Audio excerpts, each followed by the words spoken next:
The views expressed and the opinions given by the individual host and their guests do not necessarily reflect those of Para-X, its affiliates, or its sponsors.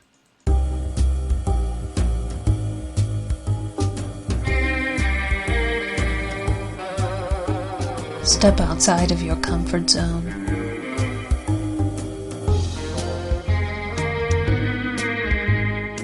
See the world with a whole new perspective. Join us and experience the unexplained on the Paranormal View. And welcome everybody right here to the Paranormal View on the Para-X Radio Network. I want to thank everyone for being with us tonight. Those in the chat room and those listening from around the world, we appreciate each and every one. If you are listening from somewhere around the world, you'd like to come over to the chat room. It's at paraxradionetwork.com and click on the chat now button and follow directions, and you'll be in with all these wonderful people, and you can chat with them and you can ask questions, and we will get those answered for you. And if you're listening from somewhere else around the world and you do not want to come into the chat room, you can send us a question by sending it to the Paranormal View what is it, Barbara?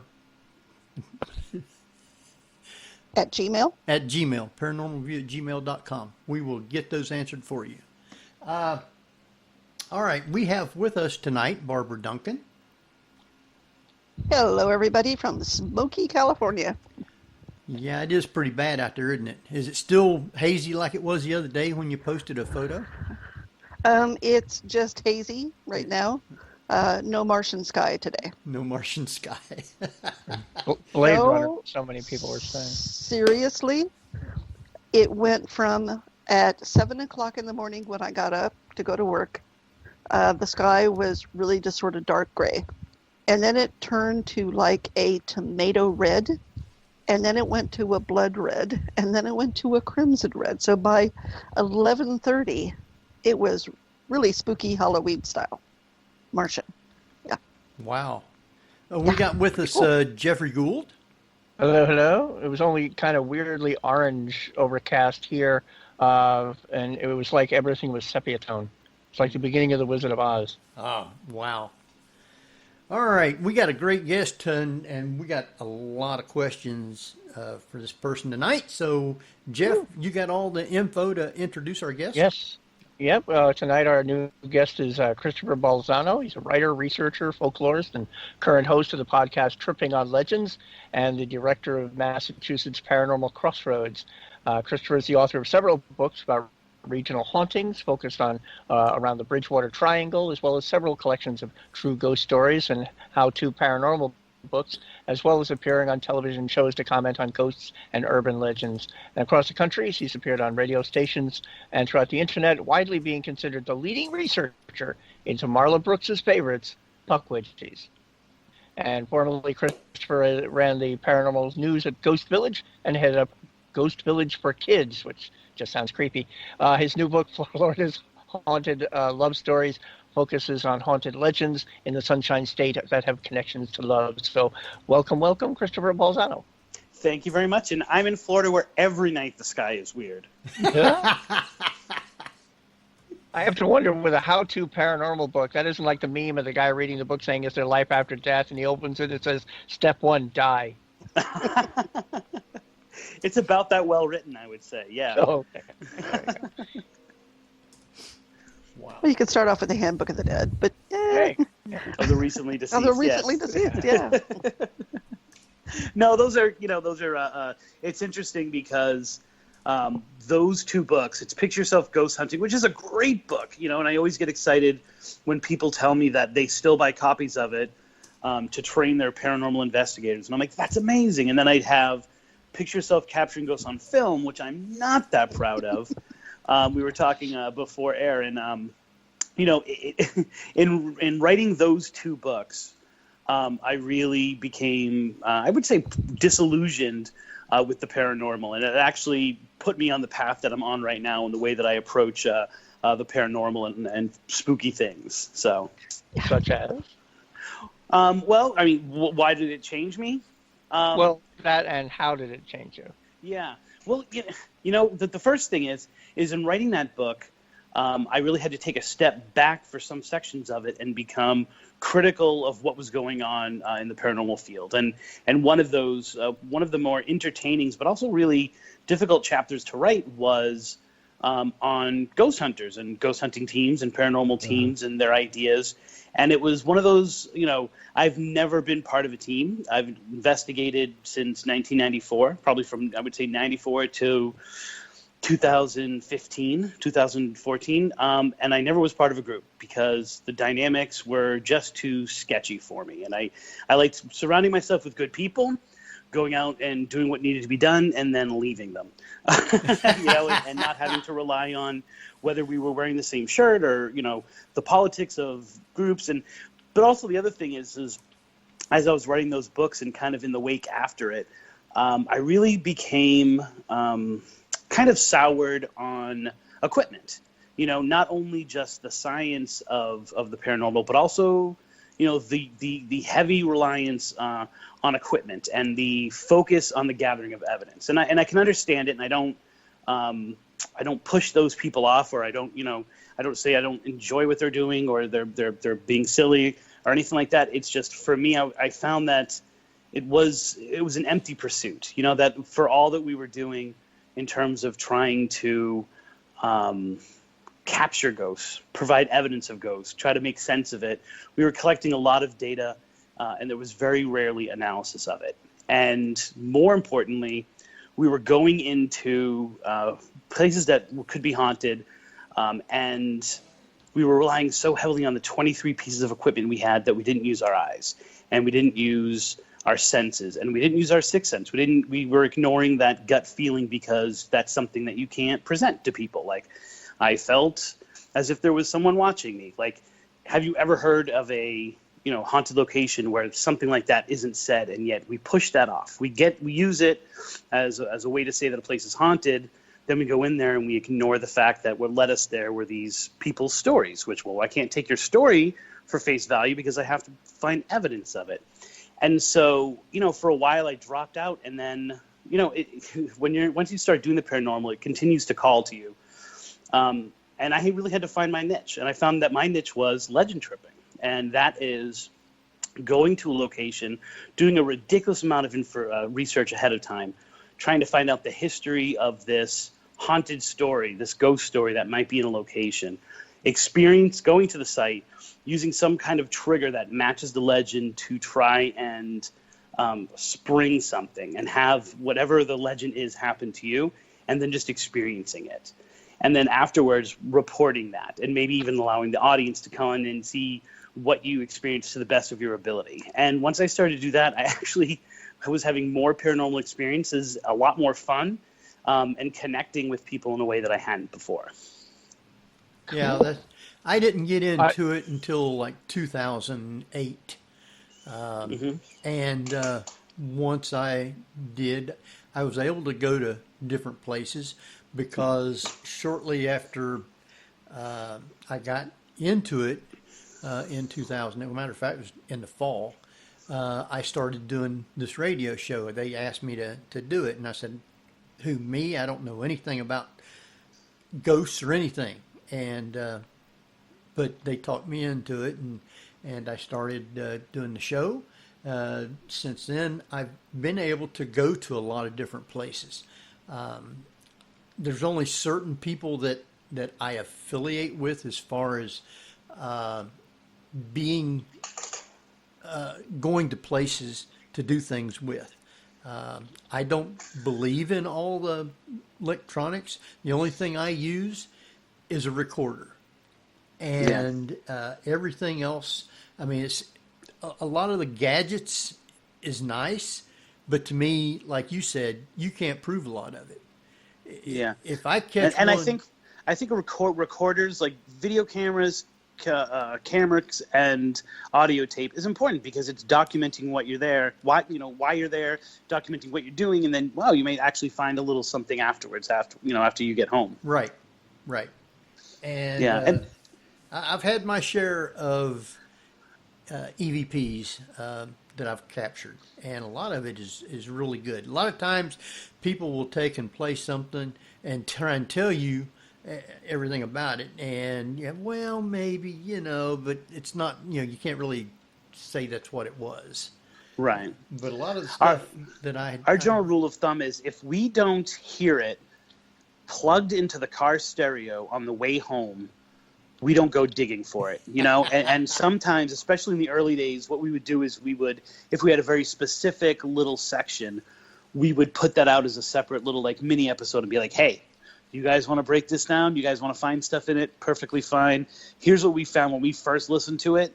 And I've gotten more mind-blowing EVPs being a legend tripper than as an investigator. Right. Well, there's with your books, and I was going through a lot of those, and I have a lot of them to talk about. Excellent. I'll talk to you a little bit later about when I was living in Daytona.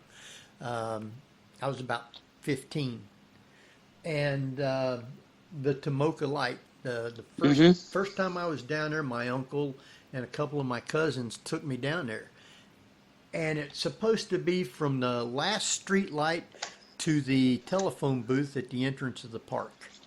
That's about a 3-mile stretch of road. And you'd drive up and down it and turn your headlights off and on, and a light would come on behind you, go out, come on in front of you. It would change shapes, colors, and stuff like that. I never tried to chase it. The old Dixie Highway. Yep. And I never tried to chase it. But the first night they took me out, I guess my 2 cousins was up with my uncle in the front seat, and I was in the back seat. And it was in a convertible, and they had the back window unzipped. And Roy started hollering, there it is. And I looked out the back window, and here comes this big red light coming down the road. And all you could see was my feet sticking out of the front seat. And I don't want to get too personal if you don't want to share it, but what year was that? That was in 1964, I believe, something like that. Okay. So, a few years later, they changed the height of the bridge. And since they changed the height of the bridge, and I can tell you the full story if you want, we can share it. Since they changed the height of the bridge at that location, people no longer see those lights. They still see them in the woods. They still see them in the park. They still see them down the street in Bungalow Creek, where with the Fairchild Oak, the suicide tree. So it's funny that's a really great example of we changed the bridge so people don't see the lights anymore. So we totally proved that legend was fake. Yeah, but what about the lights that are right there that people see? Right. Well, that's probably just well, what about the lights that are down the street? What about the lights that are seen on the water right over there? Well, that's probably not. It's one of those funny things. It's if you can prove one aspect of a haunting or a haunted legend negative, people feel that means then therefore the entire thing is wrong. Like if you have a fraud who investigates, if a place, think of some of the famous, hauntings and cases, and one person who's associated with it has been proven to have lied about something or be a fraud, then people actually assume that the entire thing is, which is, hilarious because we really don't do that in most other things in life. Well, the one thing that got me, going out there at night is totally different. So right. I was in the Boy Scouts, and there was 3 other guys, and they wanted to get their 20-mile hike merit badge. And I was living in Harbor Oaks at the time. And we hiked from Harbor Oaks out to the campground, and they wouldn't let us stay all night in the campground. They said, Scoutmaster's not with you, you can't come in. So we walked about halfway back down where the park entrance sign is, and there's a little road that'll run over to the river from there. It's not very far. So we couldn't walk all the way back. It was already late in the evening, and we decided we had our sleeping bags. We was going to go down toward the river and camp right there. And it got dark. We couldn't get a fire started because the dew was on the ground. Everything was wet. And we just got in our sleeping bags. And everything's real quiet. And all of a sudden, I hear like 4 or 5 kids, maybe 6, on bicycles pedaling real slow down the road. You could hear them talking. You could hear them pedaling the bicycles. And this other guy says, "Hey, let's go scare them." Well, we jumped up and run up to the road. We looked down to the right, and you could see the light and telephone booth. Nothing on the road. We looked down to the left, and you could see all the way down to the last street light, or the red light in the town part down there. And nobody was on the road. And it's swamp on both sides. Kids ain't going to go off in the swamp. And they did not have time to pedal anywhere else, because it only took us just a minute to run up to the road, and they was going real slow on the bicycles. You could hear them. And all of a sudden, I seen light go out, and then a light come on. It started coming down the road, and I started hollering. The guy said, "There's the light, there's the light." And we run back down to the river and stood there for about an hour. Never seen anything go by. One car later on went by, and so we got in sleeping bags and went to sleep. But it wasn't just one person heard these kids on the bicycles, and they wasn't there when we went up there. So I have no idea what that was. Wow. That's people have had those kind of really crazy things all up and down that Ormond Beach area, and the funny thing is that if you look at the history of it, right? So that's one of the things I do. That has got to be one of the most cursed sections of Florida. And when I say cursed, you can just kind of casually throw that thing out.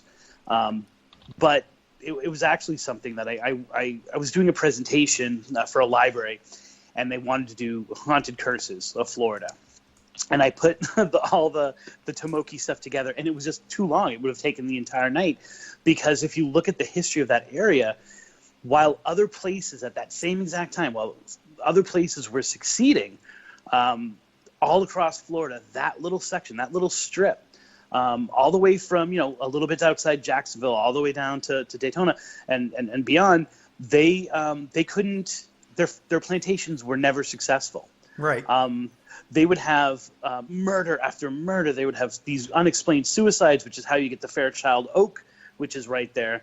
But then also, they seem to lead the world, or America, in slave revolts.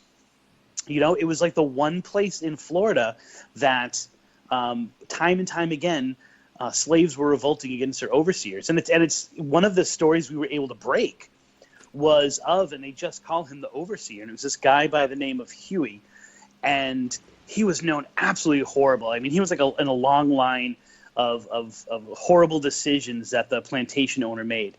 And Captain James Ormond, who it's all that area is named for. And the story goes that either he was really drunk and none of the slaves went to help him, or that they actually killed him. But he died in that water. He died on that river, and the boat that is used to carry him, as well as the his lights going over that stretch of water onto the beach. People have seen him actually come onto the beach. When we went there, my co-host got drunk.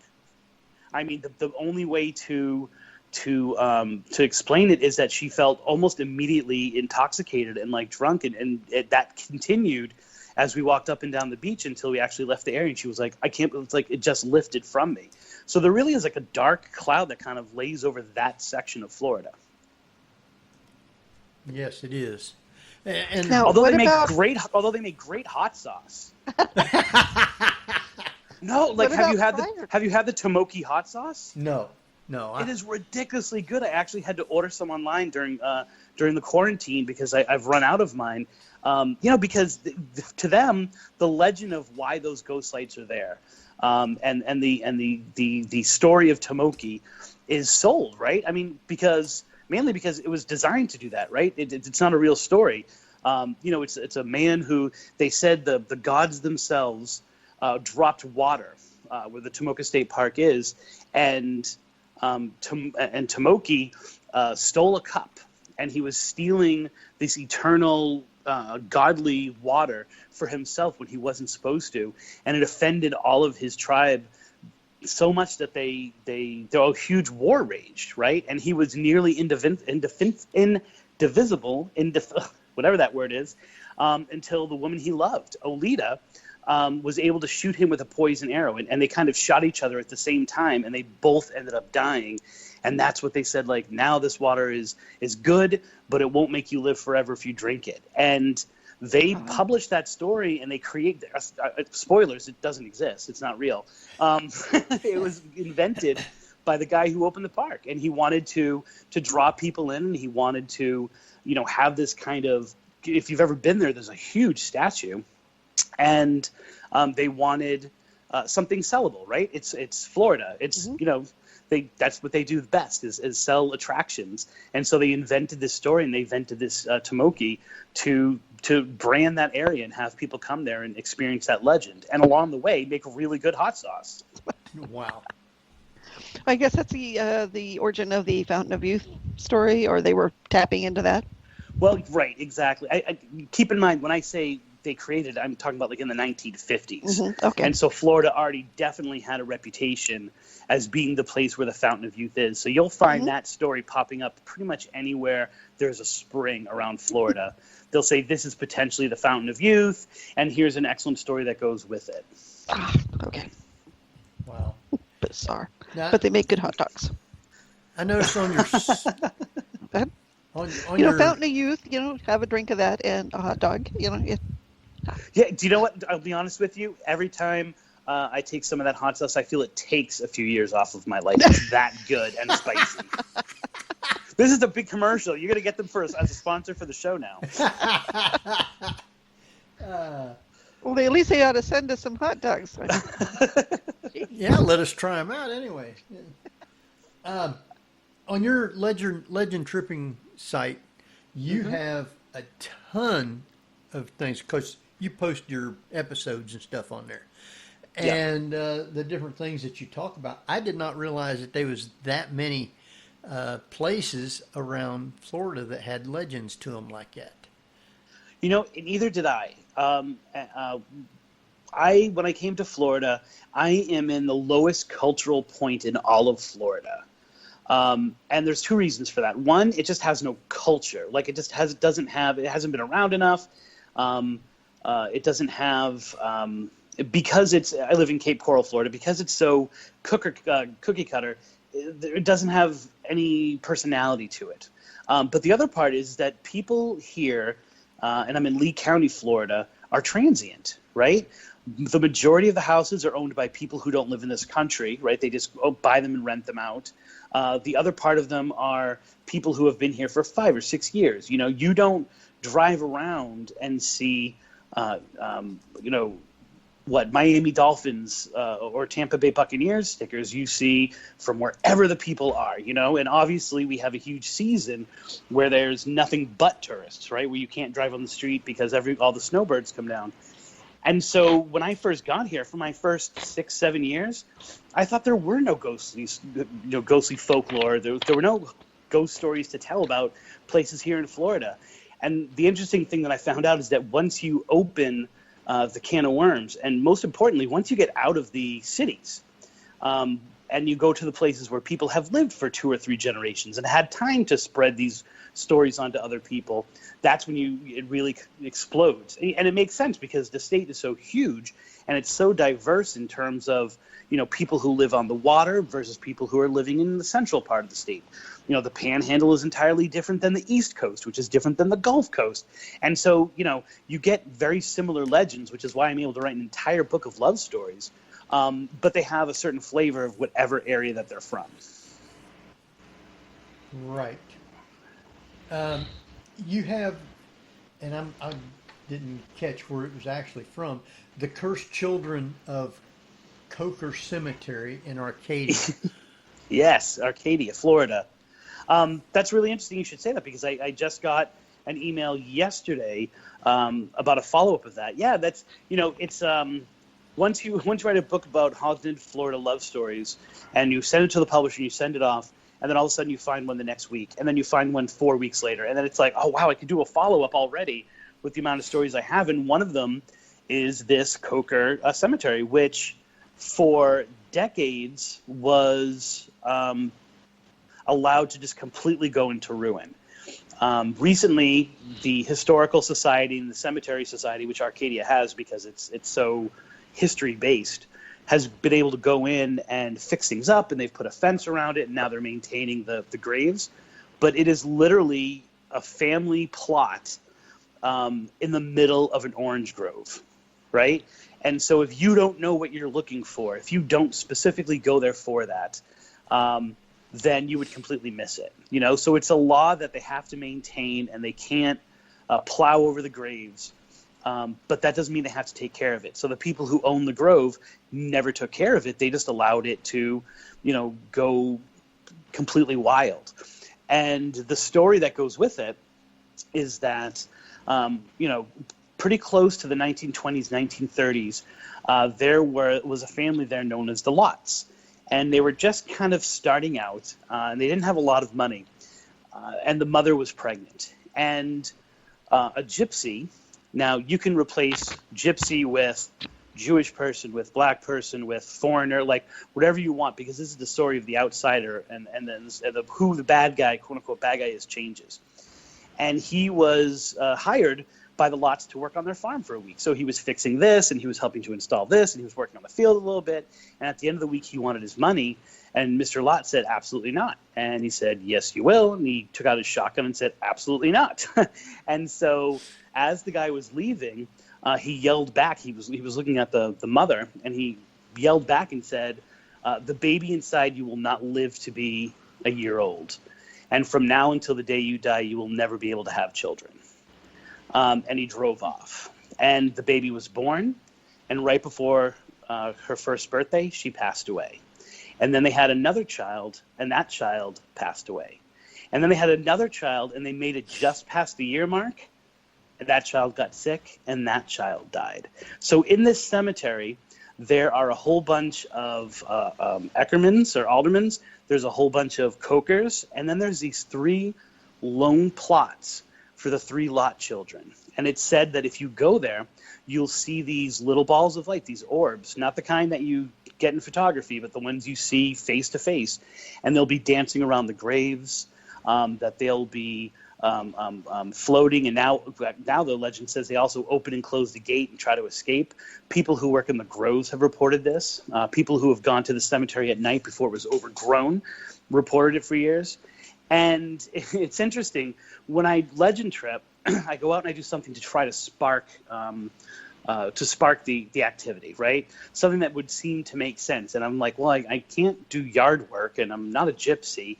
So what we did when we went there was we read a kid's book, and we hadn't even planned to do that. We were just kind of going to go there and explore the cemetery as we were on our way to another legend trip we were doing that night.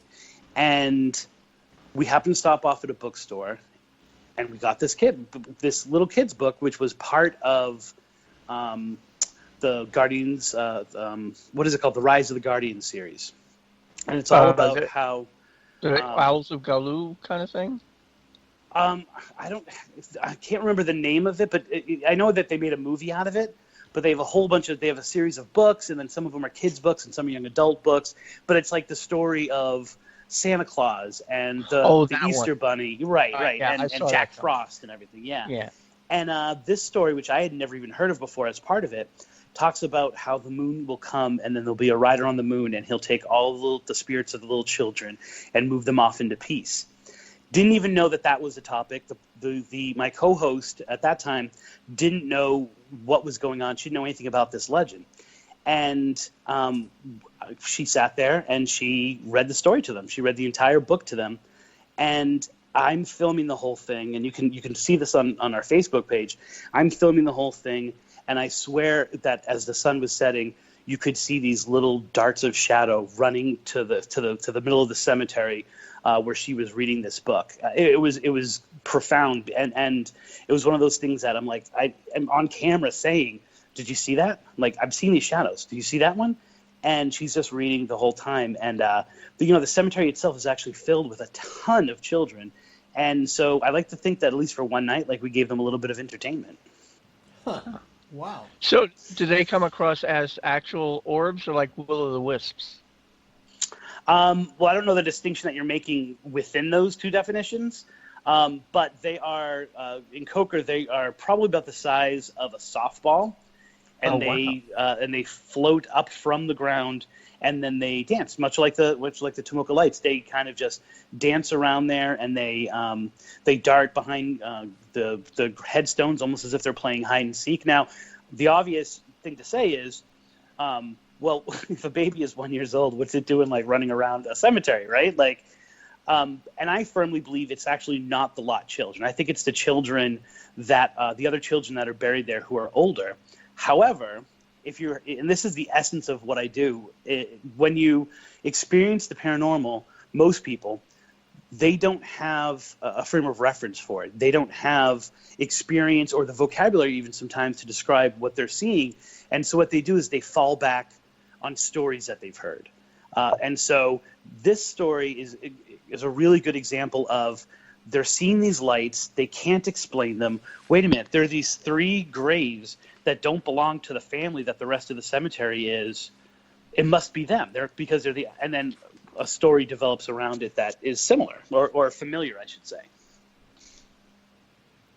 Wow. Barbara?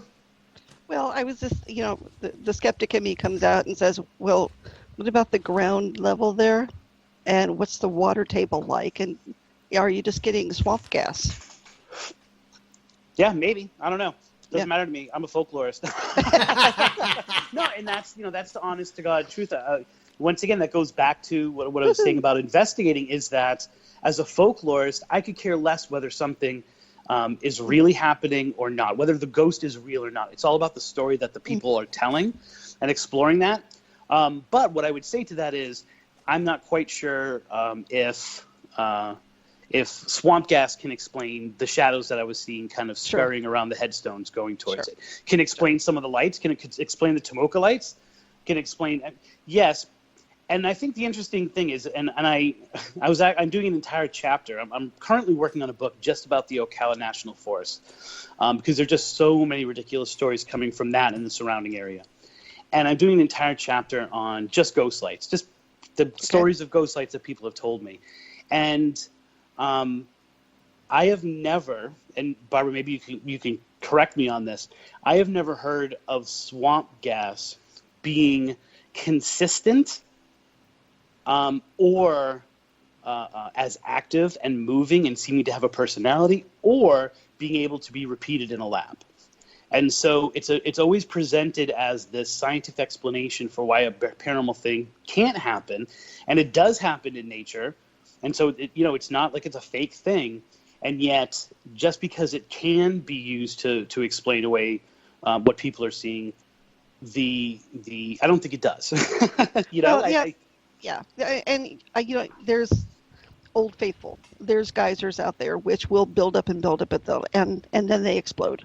So you can have frequency to that sort of thing as well, where there is a buildup of gas, etc., and then it finally explodes. Now, personality, we anthropomorphize a lot of things. Definitely. So that's part of it too. So but there's always the possibility that there's something else is real. Yeah.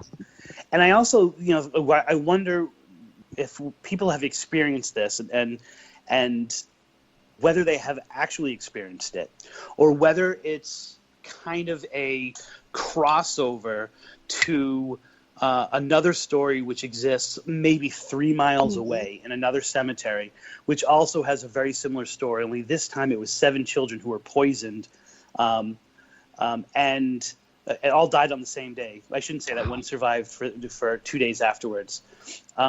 And it's an almost identical story in terms of the way that the balls of light move and the idea of the hiding behind the headstones. And for me, I almost personally feel that someone had an experience there. And then they see these 3 graves that they can't explain, which I can now explain as of yesterday. And they associated it with the other story, and the 2 stories got mixed and matched. And as an investigator, that would infuriate me. But as a folklorist, I'm like, oh wow, look at the way these 2 stories in 2 different locations are totally dancing with each other. Sure. There's that fine line with mythology, and because a lot of it is based on an actual event. which is retold to explain something. In the old days, it would be what the gods did, but in this case, it could be what spirits are doing. And that's the essence of writing the Haunted Love book, is that, on one hand, love and obsession and hate, which is the other side of love, are all the kind of emotions that would be primed to cause a ghost and be primed to make a location haunted, or someplace you would return to, or a reason for your return. And then on the other hand, love stories are, and especially some of the ones that make up the backstories of these hauntings, are the most familiar stories you've ever heard. And so when something happens and someone says, oh, you know what that is? They loved each other and they ended up committing suicide. You say, I can buy that. Yep, okay. I believe the haunting or especially the haunted legend, because that story makes sense to me. So I feel those two things are kind of working with each other in a lot of the stories in the book. Sure. The name of the doctor, no, actually he was a radiologist. The guy that stole the body of the woman he was obsessed with. In Key West? In Key West. Yes. I can't remember the name, but I know the story that you're talking about. That's just freaky. Yeah, really freaky. But the question is I think she was entombed there, and he stole the body out of that, and kept going back constantly. And her father finally caught him. Why isn't that haunted, or is it? Well, one reason why it's not haunted is because she's not there. That the headstone and I'm not sure if it's a crypt or a mausoleum is still there, but because of all that, they took her body and they moved it someplace else. Right. And the second answer to that might be there is so much activity in that cemetery that I'm not quite sure you could even separate the stories as to who exactly is haunting which location of that.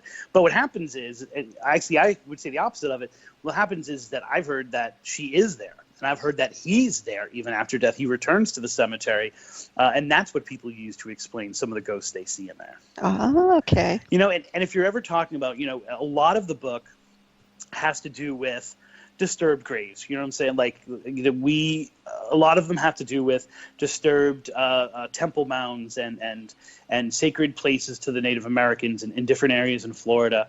But in essence, like, that cemetery, probably more than most cemeteries I can think of, has been disturbed so many times because it seems to be hit so often with with hurricanes, that they're constantly having to rebuild it and find where the bodies are. And last time I went there, it was just after Irma, and there were just piles of rubble, and they didn't even know where certain parts of headstones went. But it was like, trying to create a puzzle without the picture on the box of where some of these graves might be and things that they found. So it's the essence of an American version of a disturbed cemetery. Yeah. Well, in knowing some people in Key West, it seems to me that was sort of accepted. They have a different attitude than most people. Yeah. It's like, funny because the same can be said about where the lighthouse is. If you ask anyone, there are 2 dead bodies on that in that area, or 200 dead bodies on that area. There are so many legends about people going there and dying. There's of course, the most famous of these legends is that during one of the huge hurricanes back in the 1830s, the lighthouse keeper lost all of her children in the hurricane, as they were all in there, and the lighthouse got destroyed. And they had also allowed some people to take cover there because it was the only structure still standing, and all those people died. And so their spirits are kind of left on that property, and they continue to walk that property. The children are heard crying sometimes. The people are seen on the benches, and of course, none of that is actually true. When most of the people, there were 1 or 2 that died, but most of the people actually survived when the lighthouse crashed. And so, but it's one of those things where people know that it crashed. It's part of their history. Everything is kind of loose there in terms of what is history and what is story. And they want it that way because it adds to kind of the artistic flavor of the location. And so that's how you get really great haunted stories, and in this case, love stories. Yeah. Well, it must be interesting too to have to figure out in your research what was actual folklore handed down generation and what's made up for modern tourists. You know, it's interesting because when I'm in front of an audience, like doing a live presentation, remember when you could actually speak in front of people before you had to wear a mask everywhere? When I would speak in front of an audience, what I discovered was that they absolutely loved when I would tell the story and then I would go, nope, but that's not what really happened. And I would tell them the real history and why the story that's the popular story couldn't possibly be true. And I would lay it all out, and the live audience would love it. And they would almost like be in the know, like, now we know it too. And it's interesting because I find that when people read these stories, they don't like that part as much. There's a portion of people who absolutely love that you have gone into the story and you've basically found that it's not true, but it's still kind of an interesting story and maybe some weird stuff is still happening. The live audience loves it. I almost feel like some of the people who read the books when I do that feel cheated, which is totally not my perspective. Yeah, well, yeah. To know the truth. But you know, it's the expectation too. If you go into what's supposedly a haunted area, and you have the expectation that Joe the ghost is in the attic, and of course you're going to go to the attic and you're going to hear a little creak, and obviously it's Joe. Right. And that's the flavor that you want, and that's the mood and the aura that you want to create, and you want to go up there and you want to hear that creak, and you want to hear. You want to get on your tape recorder anything that sounds like Joe, right? And how easy is it to get that EVP? And so, you know, you don't want to then sometimes hear that it's not true. And the interesting thing is that most of what I do when I then bring in the folklore and I say here's the folklore, and then here's the history. Most of the time when I do that, but that doesn't explain away why it's happening.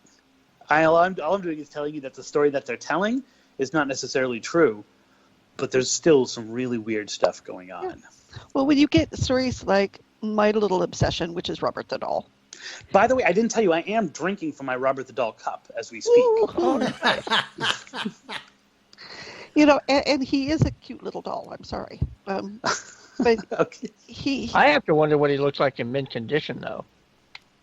There's photographs on the internet that can show you what the doll is supposedly like, and it was a doll that was made in Belgium, I believe. And it looks a lot better than he does now, but, you know, age. Don't we all? Yeah, no kidding. But, you know, there was a lot of, it's obsession. It's about a man who's in love with that doll that he's had since childhood. But there's, you know, all the stories now of him running around that little tower room that he had. The artist's house, the attic of the artist's house. Mm-hmm. Yeah, and it's really interesting because for me, I love a good haunted. I wrote a whole book called Haunted Objects. Like I love a good haunted doll story. And when I wanted to fit that into haunted love, the angle of it really was like, as you were saying, the obsession, right? You know, and I mentioned the curse that may or may not be true. That, you know, the housekeeper who was having the affair, who then was fired, so she put a curse on the doll. But I think it's much more about his obsession. And what I found really interesting was not Robert, but people. Right? And people's upset. You were telling me yourself that when you get a friend request from Robert the Doll, you know you have to take it, or else Robert's rules are in effect and something bad is going to happen to you. And to me, Robert's rules of order. I literally, when the first time I went to see him, I was watching the people more than I was watching Robert, because I wanted to see their reaction to it and this kind of weird. Glassy-eyed effect that he had on people. The very first time I saw Robert, I was in St. Pete, and I was at a paranormal conference. My friend had said, I had just moved down here, and he said, hey, I'm going to be down there. I'm going to be selling some books. Do you want to come hang out with me? I'll get you in free. You can sell some of your books. And I was like, yeah, sure. And I had no idea who Robert was. And I'm sitting there, or and people kept all day asking me to come over and take pictures of them with this doll, right? And I had no idea what it was, right? But I'm not kidding about this. As the day went on, they go, "Hey, take a picture," and then they would giggle and they would say, "Okay, now ask to take the picture and take the picture." And I'm like, "What is going on here?" And at the end of the day, I kid you not, they took Robert out of his case. Oh my God! They held him up Simba style, right? Mm-hmm. And they marched him around the hall and out the door. And that was the first time, I think the only time Robert in his entire life had left the keys, right? Mm-hmm. And I don't know what to make of this, but the person who organized that conference was supposed to originally write Picture Yourself Ghost Hunting, and after that some really weird things happened and he had to back out, and I stepped right in, right? Of course. If you go to see Robert, one of the coolest things is the fact that there are page after page after page after page of letters hung up from people talking about bad things that happened to them after they went and saw Robert, and they weren't polite enough and they didn't do things. And now I have been to two I have loved two women in my life. One is the wife of my children. The other is my old co-host of Tripping on Legends, both of whom, one of which we went to go see Robert on our 10th anniversary, which was great. Because I had done research, I was able to write off the entire trip of our 10-year anniversary. We got divorced 2 years later. Now, with my co-host, we went down there for a completely unrelated reason. We were like, we have some time. We're right here. Let's see if we can get into the artist's house. And we were the first people to go into the attic since Robert had taken it out, other than the people who owned the house. And we were up in the attic, and there's no mystique to it. It's just an attic. Yeah, we broke up 3 months later. You see, now I don't have a fear of Robert. I want to go to Key West, and I want him to sit on my lap, and so I can talk to him. And I want somebody there with a full spectrum camera who can document if there's any change in it. Yeah, I don't have a fear of Robert either. I just get lonely sometimes now. It's all because you didn't ask when you took the first photograph. I asked everything. Yeah, exactly. Some person in St. Pete back in 2007 cursed me. Wow. But you see, when Robert says, follow this person on Facebook, and then the kicker was Robert started following me on Facebook. I didn't send him a request. He just started following me on Facebook. So, are you friends, or he's just following you? No, we're friends. Yeah, I so followed him too. You had to approve it. You invited him in, so you only have yourself to blame. Yep. Well, but Wow. I'll introduce him to Annabelle, and they can go out on a date. Oh my word! Yeah, and I actually think that Robert's really mad at that, because he used to be the big haunted doll in town, and now she's taken all of his kind of his punch. So. Yeah, but Annabelle's not in Florida. No. Yeah, but when you ask people what's the best haunted doll, they used to say Robert, and now they jump out with Annabelle. But of course, they identify her as the wrong doll. But still, the legend of Annabelle has taken over the legend of Robert, and I don't think that he likes it one bit. Wow. So now, all the stories that you have on your Tripping Legends page, have you been to those places and researched them and wrote them up? Yeah. The only ones that are on there that I haven't been to are the ones that I plan to be to. For example, I've never been to the Bellamy Bridge, which is one place that I really wanted to go. We were supposed to go last summer, and we ended up not being able to do it. And then my children and I were supposed to go on spring break, and we had to reduce it to day trips. And the Panhandle is about, that's a little bit outside of Tallahassee, so that's about a 12-hour drive for me. It is, But pretty much, I don't talk about a place unless I've been there. And unless it's an open-ended episode. Like we have one, because I'm writing this book and because of travel conditions, I've really been confined to the house for the last 2 months, most weekends, trying to get this done and working on things, and then going to the Ocala But there's this really great Panhandle story that I want to follow up on in this place called Coon Hill Cemetery. And so that's probably the only one, that and the Bellarmine Bridge, that are out there that I haven't been able to actually get to. It's usually, I know I'm going to be able to get to some place, and therefore I write about it so they can then have like the follow-up to it. Well, I guess a lot of people has heard about this one called the Bunnyman Bridge. Mm-hmm. Where's that located, and what's the story behind the Bunnyman? Well, the Bunnyman Bridge is in Texas. It's not in Florida. I knew it wasn't down there, but I didn't know where it was. Yeah. I'm pretty sure it's in Texas if I'm getting it right. I might be thinking instead of what the other bridge, the Goatman Bridge, I think is in Texas. I think the Bunnyman Bridge is in West Virginia, and it is just an extremely haunted place. See, one of the other things that I like to do is when I'm talking about one location that's here in Florida, I'll then bring in other locations, and my children.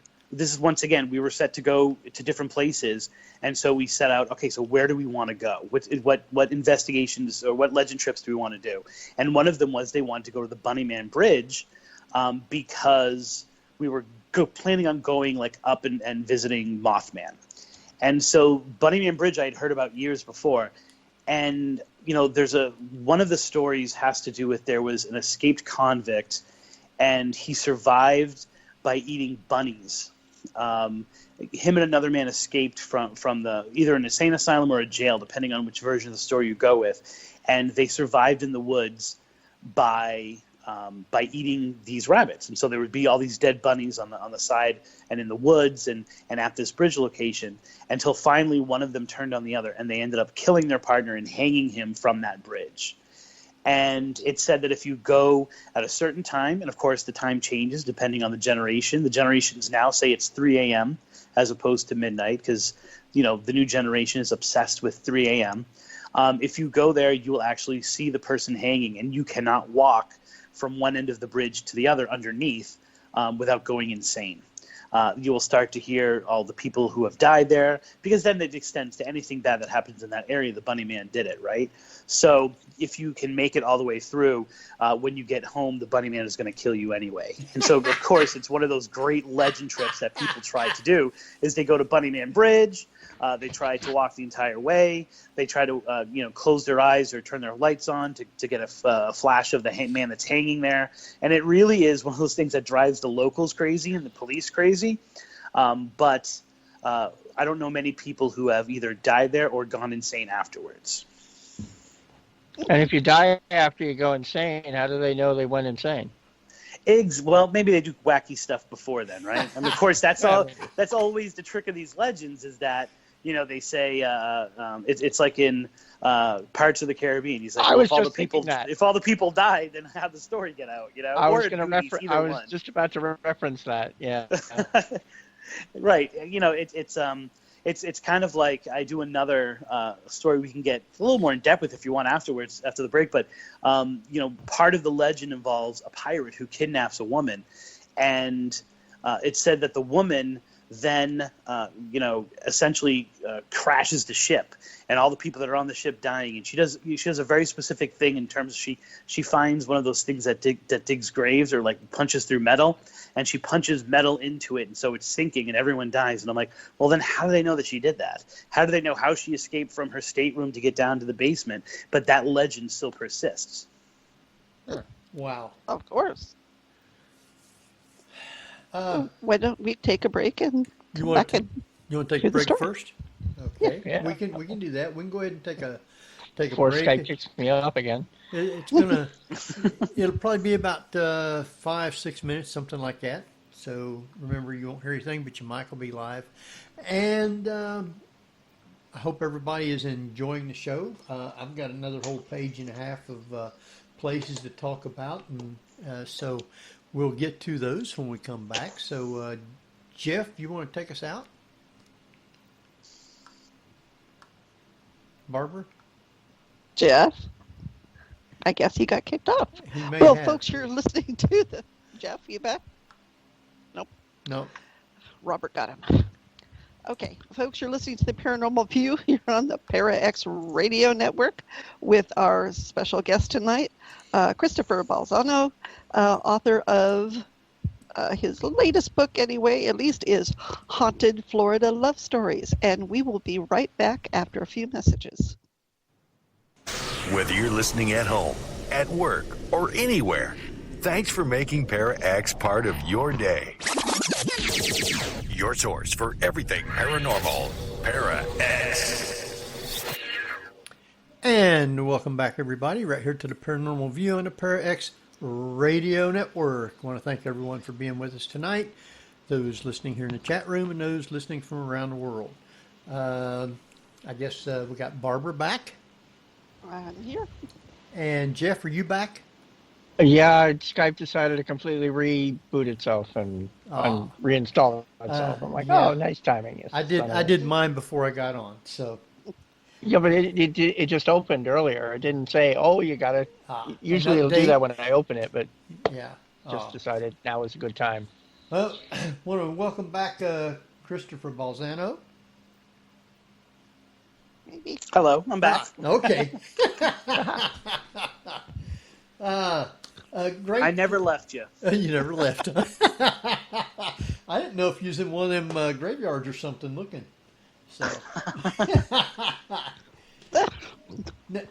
Well, you brought up, and it's interesting because the other thing I really love is pirate stories. Mm-hmm. And there really aren't a lot of pirate love stories. You know, I'm excited, and I'll tell you the story. But I'm excited because there's a really great investigator down here, a researcher, I should say, down here, who's decided to give.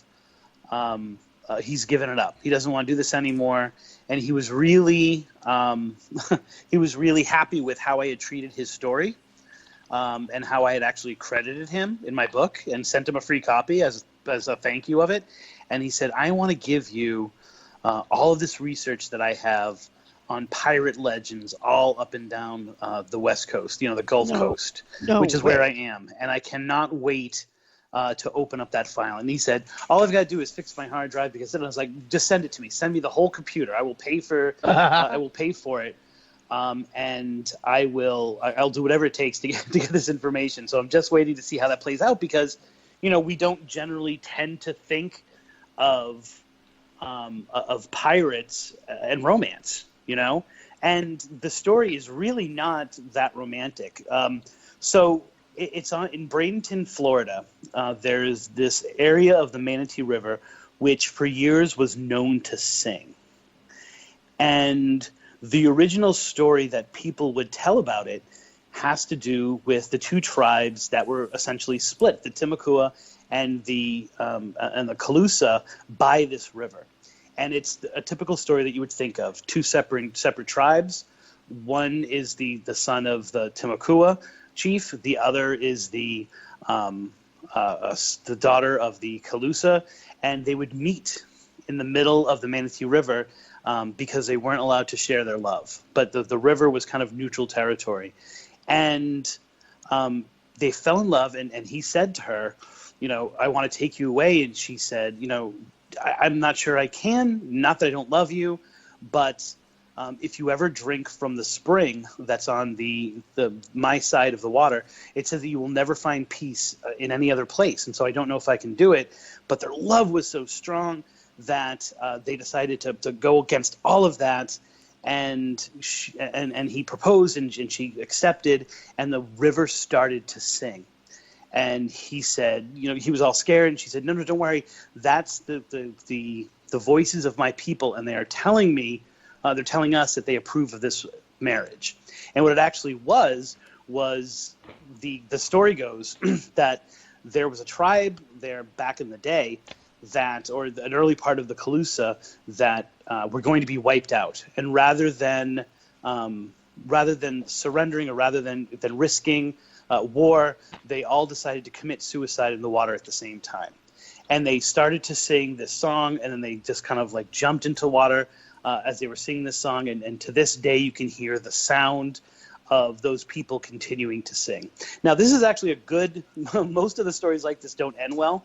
This ends up well in that they are married till the end of their days. Eventually, the Calusa chief decides to open the tribe up and unite them, and which is the reason why there are no Timucua anymore, and they live happily ever after.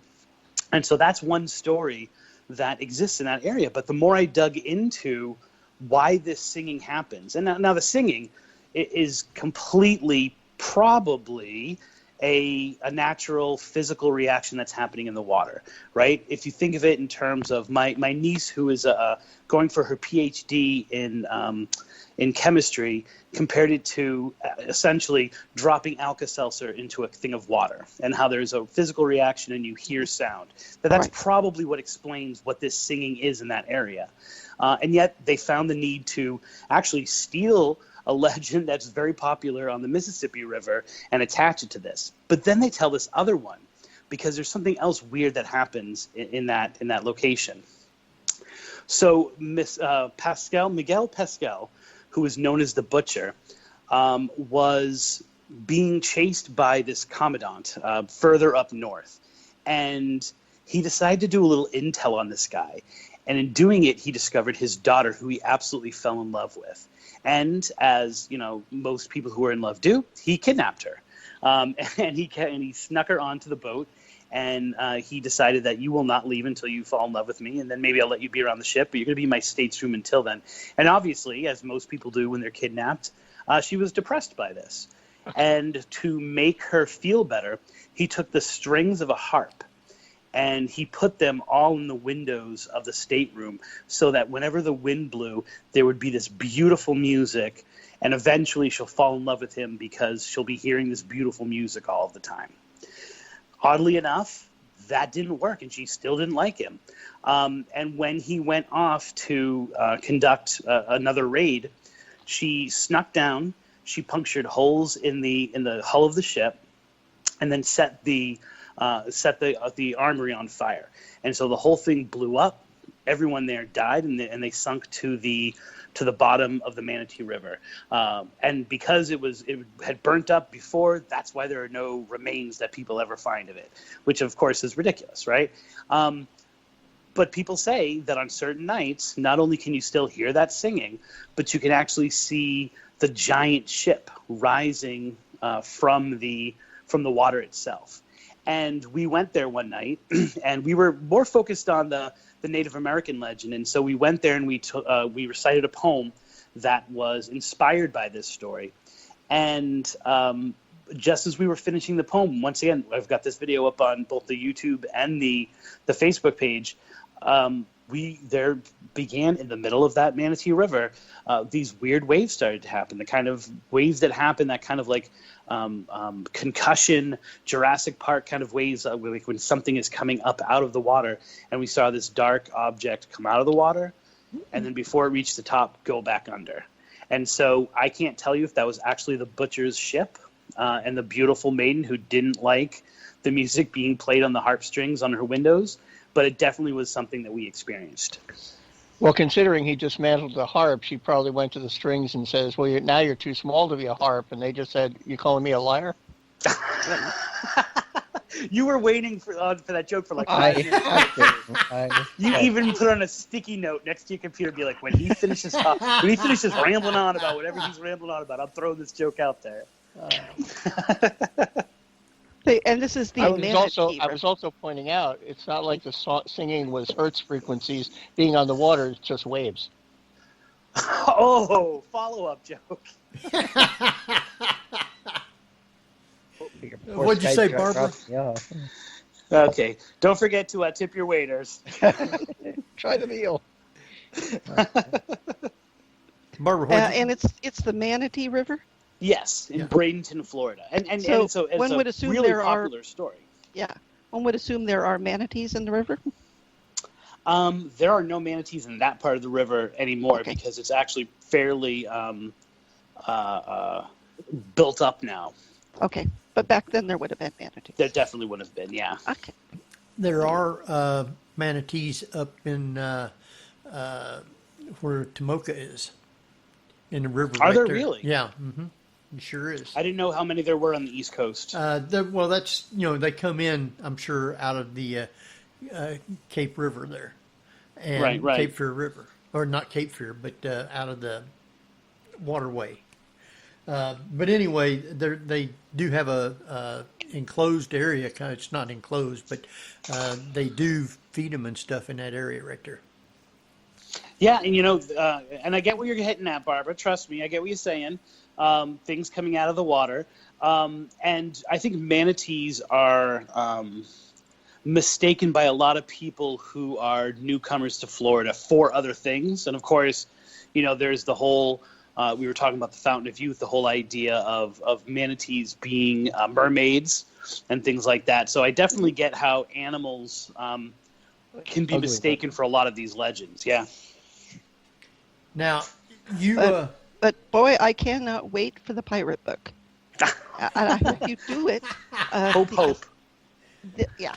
Well, that's just another show. So. Of course, you want to buy a legit version, not a pirate copy. So Yeah, not a pirated copy. Yeah. But it is funny how few ghostly legends are attached to pirates that I've been able to track down and been able to, other than like a few, random words on the internet, been able to see like a legitimate a pirate legend that I could actually go and explore in Legend Trip. There are very few. And it's mostly about guarding treasure. Right. A buried treasure somewhere, and that's pretty much it. Because they always said the legends were that if you were on treasure burying detail, it's sort of like a one-way trip. I would like maybe I'll skip this one, Captain. I'm just saying. Well, it is interesting that the follow-up to that story is that I'm not sure how long he grieved for. But a few years later, there was a mysterious ship that sailed down into the Manatee River, used explosives right near the location of where the singing part is, and is said to have escaped with, the butcher's treasure. So, Wow. So good for him. Yeah. If you found something, yes.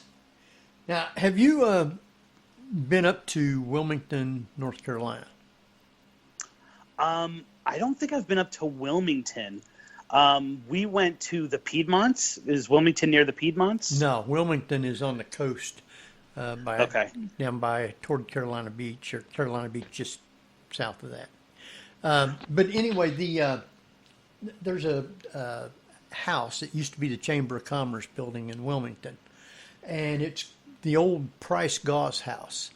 The house is supposed to be haunted. The hill there where it sets on was a place called Hangman's Knob or something like that, where they hung all the criminals of the early days in Wilmington.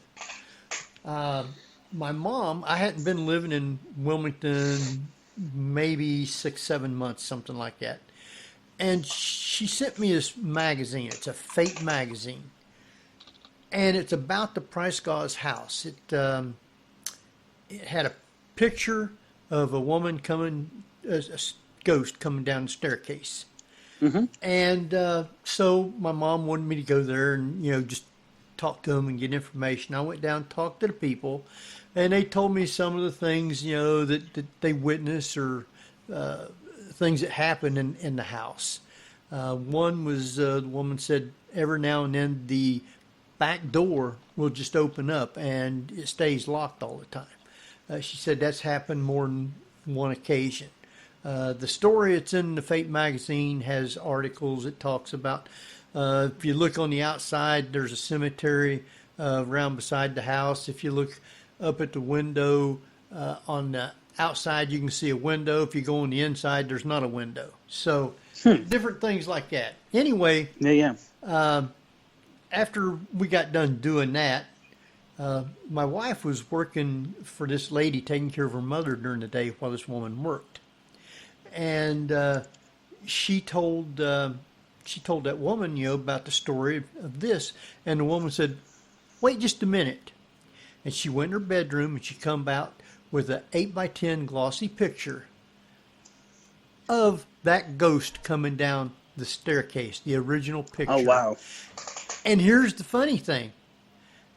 she said it was real. She used to date the guy who took the picture.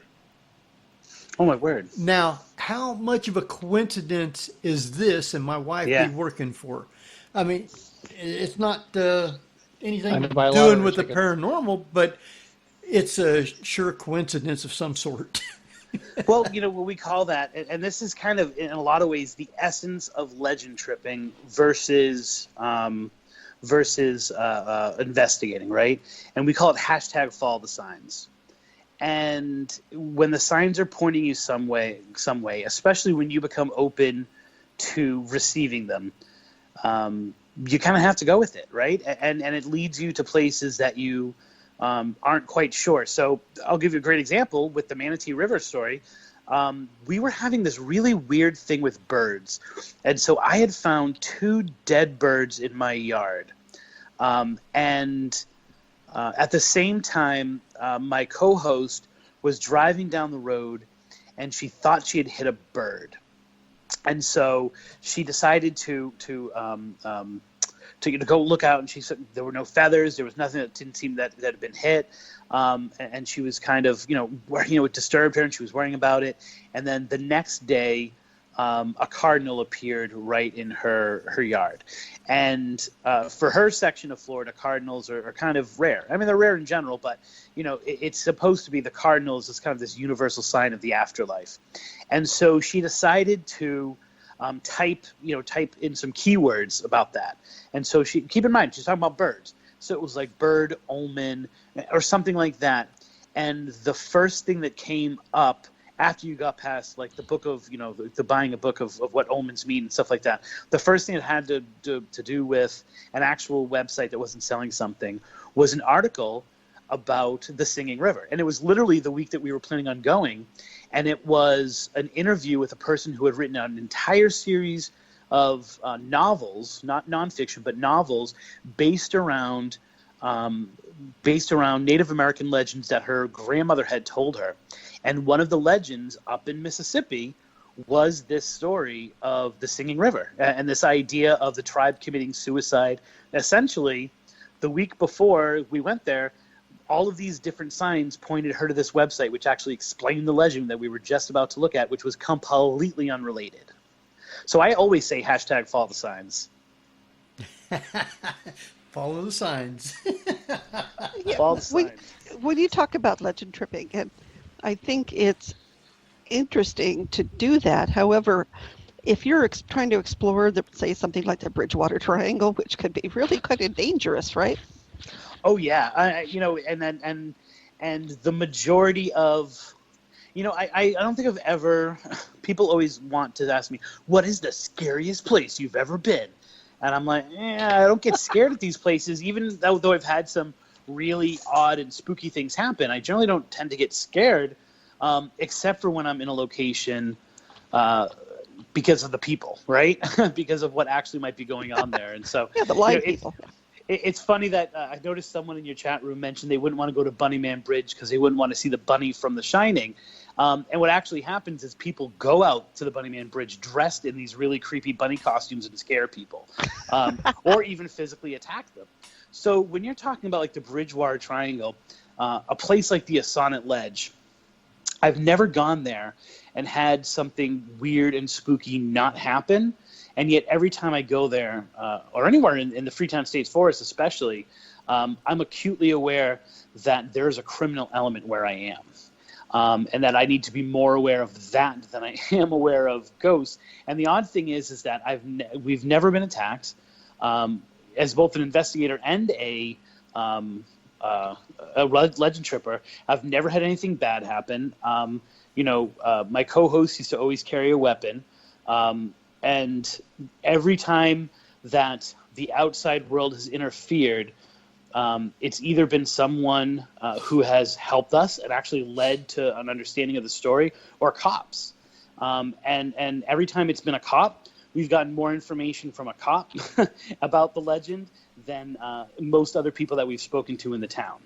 So it is dangerous, but the number one thing is always to be safe.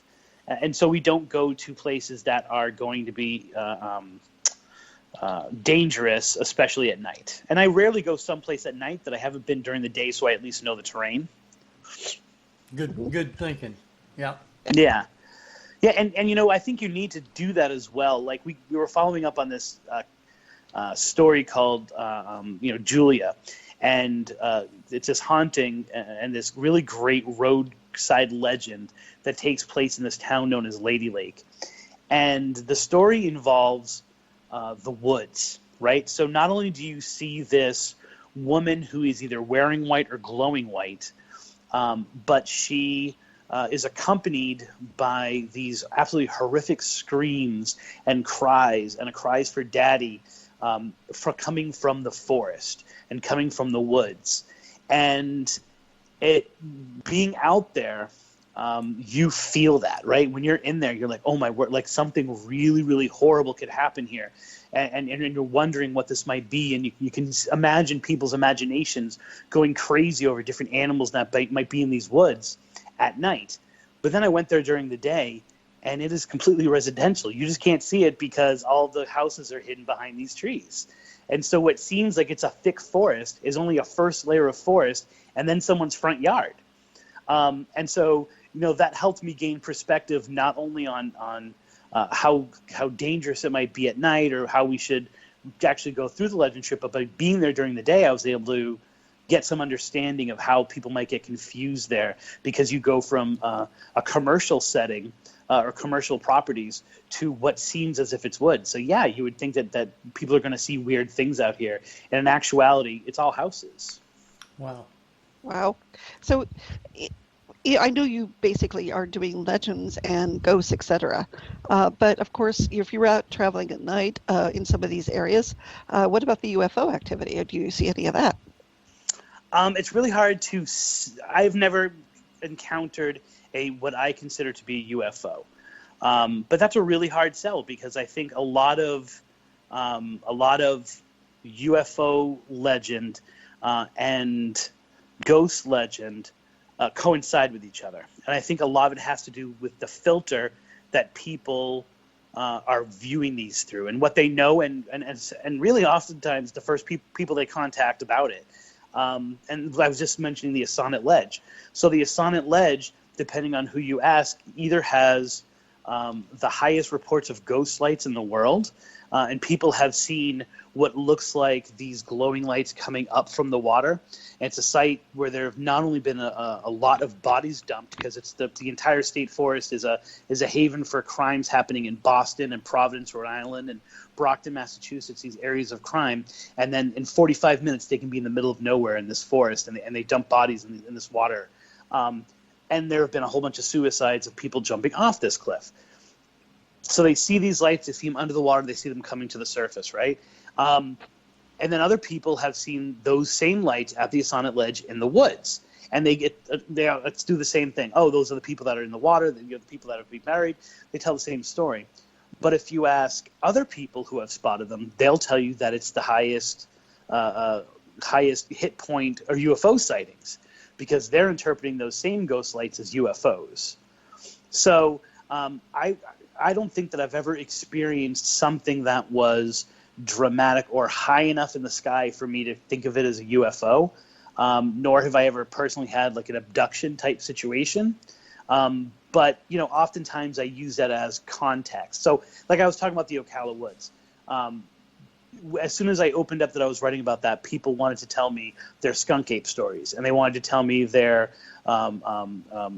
phantom witches in the woods stories, and they wanted to tell me their alien stories, and so I find that when I'm legend tripping, or even when I'm just exploring a legend, I need those kind of things, if they're being said in the same area, as context, because it helps me to understand that people in this area are having weird things going on. So never had an experience myself, but I definitely think that most of these areas most of them have the trifecta of cryptids, aliens, and ghostly sightings as well. You're bringing up a really good point about filters and how people are perceiving things these days. And of course, now the plethora of ghost sighting shows that are on television, there's a few cryptid shows and a few UFO shows now. How do you think, is it slanting or changing the perceptions that people have of these experiences? 100%. And I think that's how these communities have grown, right? Like you were talking about the Bridgewater Triangle. The reason why I was able to become such an important researcher into that topic was because I was one of the first people on the internet and one of the first people to have a website that was dedicated just to Massachusetts back in the day. Mm-hmm. And so as I would publish stories that I would hear, many of them happened in the Bridgewater Triangle, and then people would go online searching because they were having experiences, and I was the site that they would find. And so I think that it all depends on where those people are coming from. I think that the way that we're presenting it approaches it, right? And you see these cycles of things coming through. And so one of the big things I've experienced are these shadow men and shadow men with hats, right? And for years, I would have an occasional shadow man sighting, usually associated with another haunting. And so another haunting would be going on, and then people would also see a shadow man. And then all of a sudden, it became really popular for these shadow men to have hats. And all of a sudden, then all the sightings changed. And now instead of just shadow men, I was getting all these reports of this activity was going on, this activity going on. And then there seemed to be a man who was made of, thick blackness, or he looked like a shadow, or he looked like black mist, and he was wearing a hat. To the point that the interesting thing is, like, is it a tulpa? Like, do we create these things? Are they thought forms? Because a whole bunch of people start talking about them. Is it more likely that we're going to see that kind of sighting, or is it a matter of cognitive bias, or what they call the punch buggy syndrome? When someone mentions a Volkswagen Bug, then all of a sudden the next day you see Volkswagen Bugs all over the place. They were there the whole time, but now that you're thinking about it, you start to see them all the time. So it's really interesting. I think that the media and the internet community have a huge impact on the way that people perceive, but then also experience the paranormal.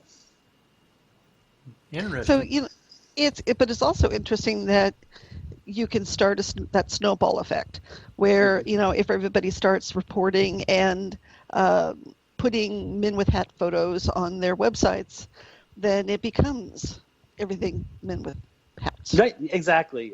Now, I wish it became Men Without Hats, because I love that band. Little safety dance joke there for you.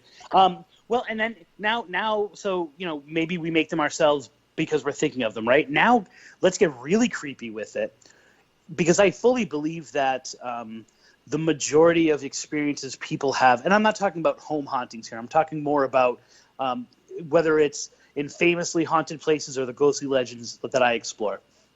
I think oftentimes what is there is not what the ghost actually is, and that for some reason they're able to transform into what they present to us, or they can have some control over what's presented to us. Therefore, if a lot of people are talking about people with hats and that's what's getting the attention, can the ghost itself make itself a shadow man with a hat just because it knows that's what people are going to be looking for and that's what the hip thing is? Try turning that question around in your head a few times and see if you can sleep tonight. Well, and Jeff brings up a joke constantly, but it's everybody dies, and your clothes don't die with you. Right. So why are all the ghosts dressed? Exactly. And can they put on different clothes when they haunt? Probably. Who knows? Yeah, and it's when I was in the Bridgewater Triangle and I was investigating, I went out there with Mike Markowitz, who's known as EVP Mike, and there was this extremely haunted house. It's the Samuel West house. It's featured in Ghosts of the Bridgewater Triangle, one of my books. And we set up these crazy microphones that he uses. Then we went out and we talked to the homeowner. This was the third time I had been there. Every time something, big had happened while I was there. We went out there. We were sitting by the fire, just talking, giving it just an hour. And when we got back, not only did we have EVPs, but we also had EVPs where the voices seemed to be talking to each other. And one of the little snippets of conversation we had was a little kid talking, and then an older person saying, like, "Shh, quiet, they're recording us." Whoa.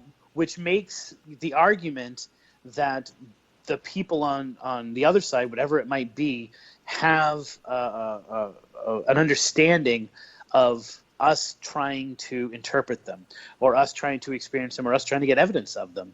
And if that's the case, like, you can also imagine that they probably have some kind of influence on, what they wear or the nature of their haunting. Maybe.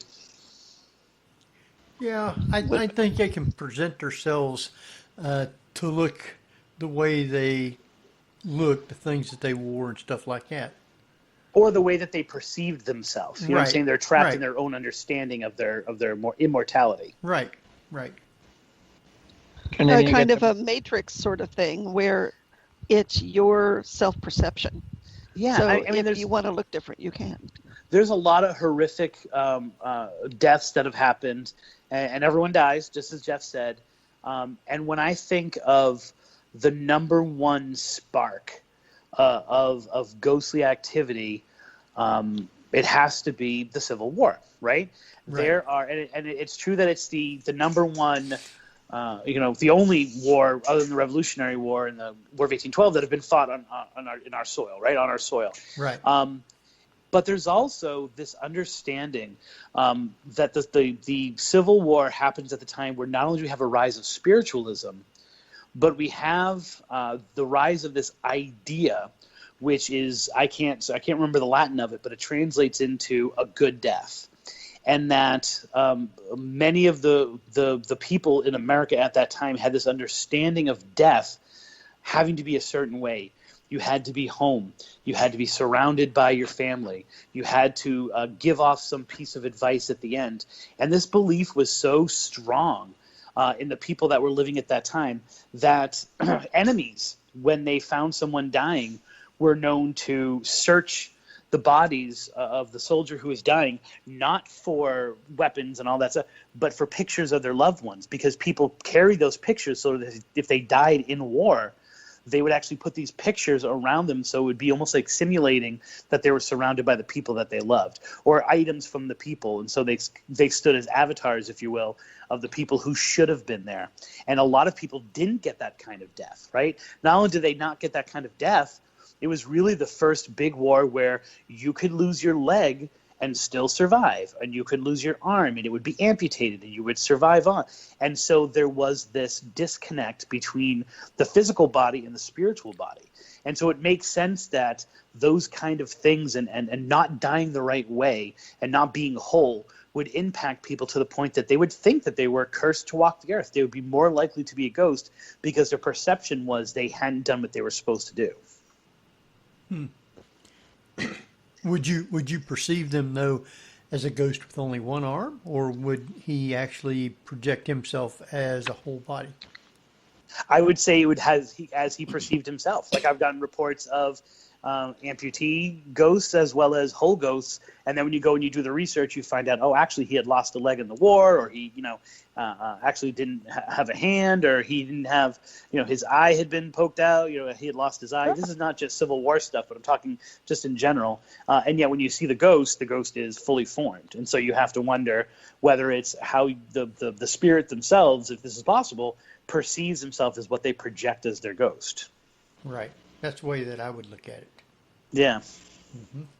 So I am going to be the handsomest ghost in the history of the world. I'm going to be 6'3". all that crazy back hair gone. Now, I guess you went to a couple places in North Carolina. Did you go to the Devil's Tramping Ground in Raleigh? Oh, yeah, we went to the Devil's Tramping Ground. And it was, of the things that we had done that week, what we were doing is we were trying to make our way to Indiana. Because I know no one in the world is there on their bucket list to go to Indiana. But I had been researching this cryptid known as a Pukwudgie for years. And other than Massachusetts, the other primary spot for this was in Indiana. So we wanted to get there. I wanted to get to this one place in Indiana. And so we decided to go up the coast, and we researched. We actually have a few episodes where we debate where we're going to go. We decided to go to this place called the Piedmonts. And of the places that we were looking at, one of the most interesting ones to me was the Devil's Trampling Ground, which is said to be, and this is where you were talking about Barbara Perception, the most popular story, and it's actually on Devil's Tramping Ground Road, is that the devil himself landed on Earth, and he decided he was going to torture the people of North Carolina, and he started to walk around in a circle as he was thinking about what to do. And as he began to walk in this circle, he killed whatever might be able to live in there. And so if you go to this area, there's a perfect circle and nothing ever grows there. And It's said that if you put anything in the circle, the devil will immediately throw it out. And people have seen this evil dark figure still walking in circles. Now, other people have said it's where a UFO landed, and the UFO, tainted the ground, and that's why it will never grow. And then other people have said, no, it was a coven of witches who would make human sacrifices, and so the human sacrifices tainted this soil. And we went there. And there's stuff that grows in the middle, right? It now has grass. And I've seen pictures of it being perfectly clear. And I do feel that, there was something weird going on just naturally with the soil. And when we went there, the middle was covered with beer bottles and a chair and all of this other stuff where people had at least tried to get it to things to throw out. Although I'm pretty sure, because we went back there at night, remember we scouted during the day, went back at night, and people were down there like partying and drinking. We're like, this is probably not a good spot for us. Right. But when we went there during the day, we pulled in, we did kind of a lap just to kind of check it out. And then we set up a stationary camera, and then we just kind of walked around for a bit. And what I was noticing in the woods were a lot of cult remnants around this devil's tree, which usually generally happens when some place is known to be really haunted, especially when it gets a nickname like the devil's anything, right?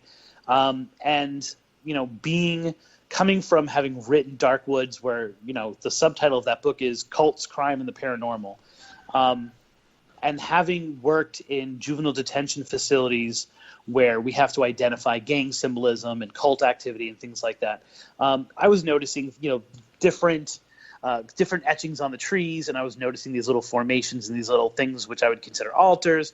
And, it was nothing conclusive, and it was just like, oh, wow, this is a really creepy place. We made a cross, actually, out of wood, and we put it in the middle of the circle, and we decided to go back the next day and see if it was still there. And it was still there. But then so much for the story. Maybe so much for the story, right? Devil liked it. So then, afterwards, after we got home, I was and it was a long trip. We went to a lot of places. It was really cool. Like one of those things you're just like, why? The trip itself changed my life, especially when I actually got to Indiana.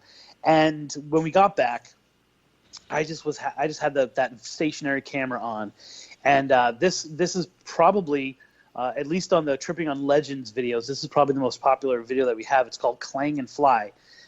You're watching it, and then about 20 minutes into the video, you just hear clank, and something flies across the screen as if someone had just kicked a can.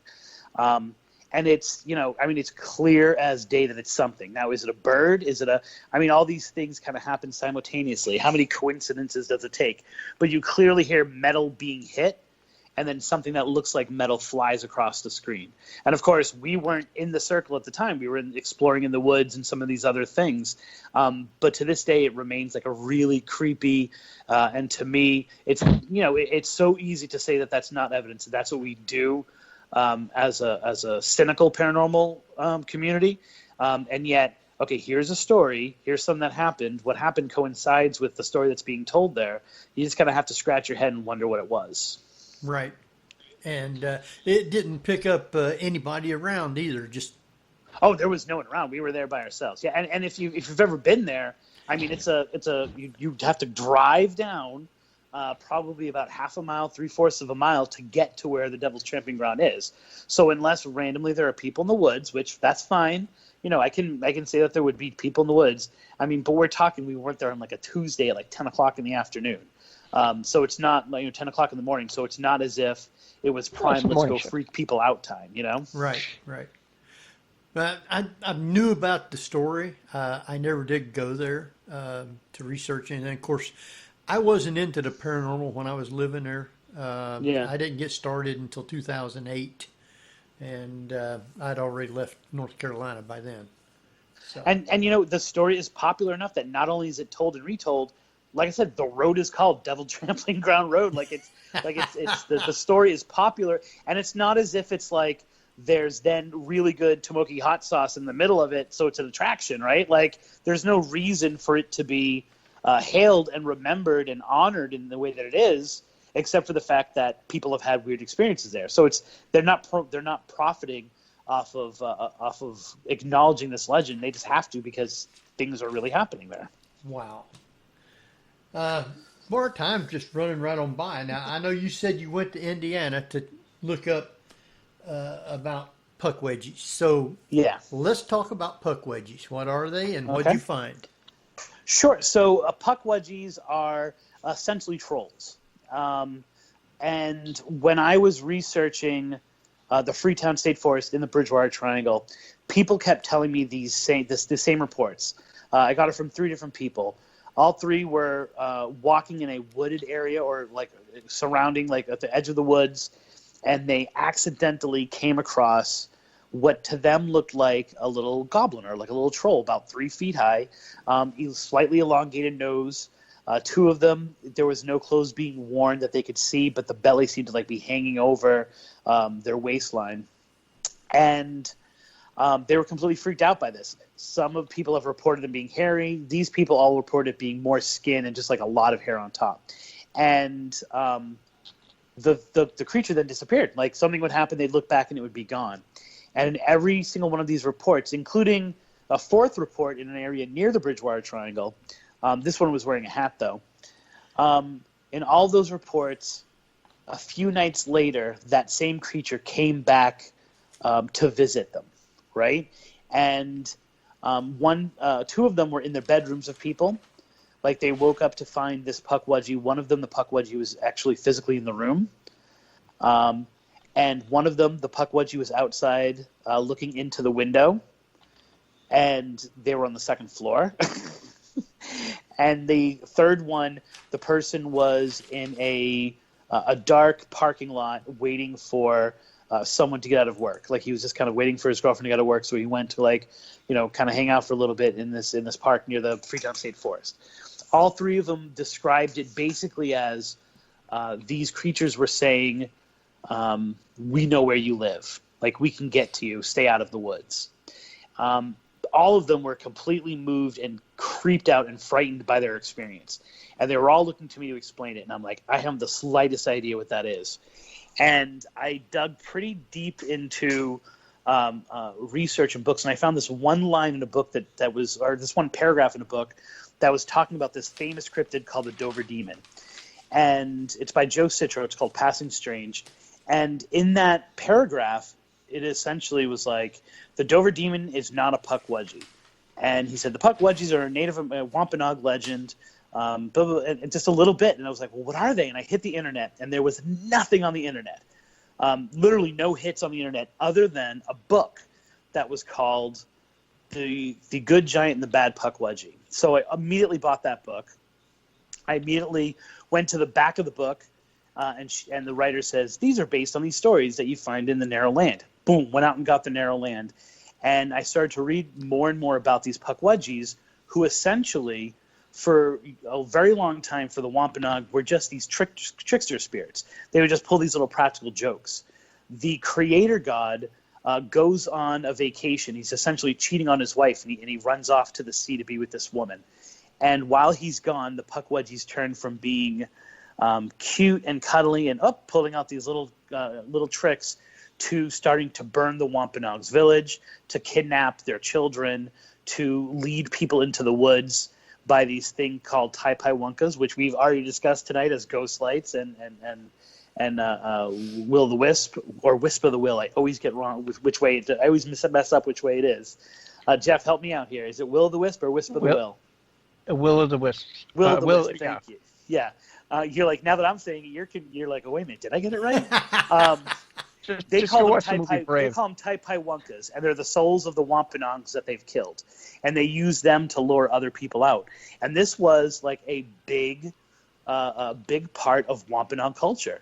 And for years, they were kind of, everything that happened that was wrong, they would say it was the Pukwudgies. And so, every culture, I think, has a creature that's similar to this.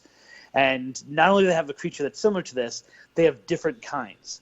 So in the first, 15 years of me doing Pukwudgie research, the one thing I couldn't wrap my mind around was the actions were very similar, but people were describing them differently. Fiona Broom, for example, described them as Grover on a bad day, even though they were red. So it was more like Elmo on a bad day. Or some people would describe them as, all the same physical traits, but they were completely covered in hair. And then other people would say they only had hair on the top of their head. And when I went to Indiana, I went to Mound State Park in Anderson, Indiana, which is the other big location and the only other book that really focuses on Pukwudgies. It comes from Anderson. And so I went to Mound State Park, and we just happened to be there on a day that one of the rangers who was visiting almost had her doctorate, and she was exploring like the mysticism surrounding the mounds, right? And the alignment of the different mounds in different states, and especially across in Ohio, especially, right? And ones that had been destroyed and ones they thought they were. And if you configured them, they seemed to form mirrors of celestial maps and line up with certain lunar cycles. And it was discovered that, there's a reason why Indiana is known as, the crossroads of America, that this Mound State Park, where these very important mounds was a place that Native Americans from all these different tribes, especially from the Northeast, from Canada, for the Delaware tribe, the Biloxi tribe, which was part of the singing Manatee River legend that I told earlier, they would all meet there. But of course, they didn't have a common language. And what she told me was that this word Pukwudgie, which is an Algonquin word, right? It is a Wampanoag word, was actually used by different tribes to explain these creepy little things that they were seeing that were causing them trouble in the woods. And that Wampanoag became almost an umbrella term that they would use. Like we might say monster. Well, what kind of monster? Well, it was an abominable snowman, or it was, it was this. And Pukwudgie became the generic term for a lot of these tribes for these little creepy monsters that were causing mischief and were said to be responsible for deaths. And once I discovered that, and once I started tracking Pukwudgies through other tribes, it was just amazing how deep this is in the culture of the Native Americans and different parts of the world, but especially the Native American tribes in North America. And of course, you can easily say they're the same thing as fairies and leprechauns, although slightly different. Well, I only just found out about the Dover Demon the other night, oddly enough. It was in one of those documentary shows that, Travel Channel. What travel? It's all paranormal all the time. Which is Aren't fine those words with me. synonymous with each other now? Travel Channel, paranormal? Exactly. Yeah. Pretty much. But from the drawings, the sketches I saw from witnesses that were independent witnesses, they seem to be like weird versions of grays. Yeah.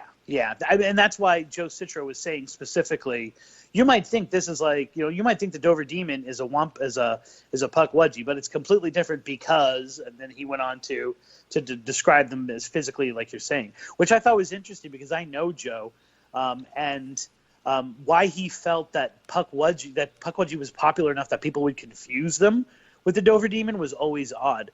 The only people who had ever written up to that point was the gentleman from Indiana, Lauren Coleman, Joe Citro, and then me. And so, I hadn't been, and I had to dig deep to find it. And so it was odd that he, when mentioning the Dover Demon, felt that people were going to get confused about something that really no one knew anything about. Forget it now. Pukwudgies are huge. So like everything, and if you go, as I imagine some of the people who are going to listen to this are going to go and they're going to search, Pukwudgies don't look anything like the way that they're represented now. People who dig the word Pukwudgie and the general idea of them have morphed them into this like drooling monster with porcupine hair and claws and that's not what I've ever gotten a report of them looking at. But as they've gotten popular, they've taken on the traits that people want them to have, because it's interesting enough and they love the word, and so they need to make it like more vicious than it actually is. Wow. All right, we got about 9 minutes left, and so I'll pick out one of the probably a shorter one, I guess. You've heard me talk. Nothing is short with me now. You're like, what's your name? Let me tell you for 23 minutes what my name is. How about Apparitions of Flight 40? Was it 401? 401. Yeah, Flight 401. So, wow, you're picking all the ones that I've like rarely talked about on the air. So, and this is one actually we've never done a show on this. It was just because there's nothing to trip, right? In that, I'm not even sure you could attach it. Like legends are bigger than individual stories, and I think that the story of Flight 401 is compelling enough, and I think that none of it is folklore. I think that if it's either true or not true. It's either people are crazy or people aren't. But essentially what happened was there was a flight that went down. I can't remember whether it was Christmas Day or New Year's Day. I believe it was Christmas Day in the Everglades. And all of these people died. I can't remember the exact number, but it was, and of course the captain died, the co-pilot died, the pilot died, the co-pilot died. A person who had gone down kind of below the plane to investigate. There was something wrong with the autopilot, and he had gone down there. He had died. And so in addition to several people who died as passengers, the captain and some of the crew passed. And the important part of that is that after they were able to retrieve things, because of the expense of so much of this, and the fact that some of it was actually preserved by the fact that it had landed in the swamp, they took parts of this plane and they used it as replacement parts in other planes. I believe it was Eastern Airlines, which no longer exists, which is why I think that there could be a break in this story at some point. But where they had replaced parts of Flight 401, people started to see ghosts, right? And they started to see ghosts of, like, there would be a random person in the seat who would then disappear, or they would see weird things flying on the wing, or they would have odd malfunctions of the equipment, and it was the equipment that had been replaced. But then also people were starting to see the ghosts of the captain, the pilot, the co-pilot, and this guy who had fallen, and they knew them in real life. And they're like, wait a minute, I don't understand. Why are you here? And he's like, listen, you need to land the plane rather than continuing on to your destination. And they landed the plane, and they discovered that there was a problem. That would have, if they wouldn't have detected it, and they might have crashed because of it. And this went on for several years. And the sad part about the story is that back then, Eastern Airlines obviously put the kibosh on it, right? They didn't want people to know what was going on. They didn't want people to actually think that the airplanes were haunted, and so they put a lot of gag orders on these employees. And so the story kind of comes out in bits and pieces. And there's been a movie about it, and it's been featured. One of my favorite paranormal shows, which no one remembers, it seems, was this show that only lasted a season called The Others. I love The Others with Juliette Nichols. Exactly. Beautiful. Thank you. That's when I fell in love with her, yeah. And what's his name? The guy who played... the guy from Suits. Whatever his name. I was thinking of the guy who was in the newscasting, He was in Sneakers. Played Morrow. Oh, it's been so long. And now I have to look it up. We might be. I don't know why, but my Alexa just went off. I guess it's telling me I'm talking too much. But anyway, they have an entire episode. They have an entire episode that's featured about it. And it's one of these things where, like, well, what would I trip? Like, people say they see weird things in the Everglades where the plane crashed. And I'm like, well, I ain't going into a swamp for a legend trip. Like, I'm not gonna trounce through the Everglades at night looking for what could be easily explained by something natural.